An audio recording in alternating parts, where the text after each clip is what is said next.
ఈరోజు ఆర్టీసీ కార్మికులకు విజ్ఞప్తి చేస్తా ఉన్నాం. దయచేసి ఎటువంటి తొందరపాటు ఆలోచన చేయకండి. ప్రభుత్వం పూర్తి స్థాయిలో మీ పట్ల సానుకూలంగా ఉంది.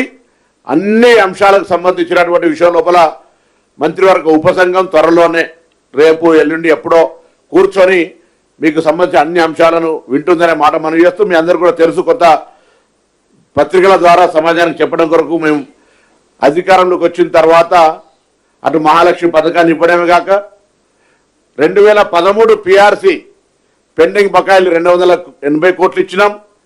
2017 పిఆర్సీని ఇవ్వడంతో పాటుగా కారుణ్య నియామకాలు కావచ్చు, లేదా డిస్మిస్డ్ ఉద్యోగాలకు సంబంధించి కావచ్చు, కొత్త ఉద్యోగాలు కావచ్చు, కొత్త బస్సులు కొనుగోవడం చేయడం కావచ్చు, ఇన్ఫ్రాస్ట్రక్చర్ డెవలప్మెంట్ చేయడం కావచ్చు, అన్ని రకాల ఆర్టీసీ కార్మికులకు సంబంధించి పూర్తిగా సామరస్యంగా ఉన్నాం. మొన్న ఈ మధ్యలో మేనేజింగ్ డైరెక్టర్ గారు మేము మాట్లాడినప్పుడు కొంత యాజమాన్యం తరఫున కింది స్థాయిలో కొంత అధికారుల దగ్గర కొంచెం సమస్యలు ఉన్నాయంటే వాటిని కూడా తీసేసి ఎలక్ట్రికల్ బస్సులు వస్తుంటే ఉద్యోగ భద్రతకు సమస్య అనేటువంటి ఒక అపోహ సృష్టించిన సందర్భంలో కూడా అనేక సందర్భంలో ఒక్క ఉద్యోగం కూడా ఈ ప్రభుత్వం తీసేసే పరిస్థితి లేదు, తీయదు అనే మాట కూడా స్పష్టంగా చేసినాం.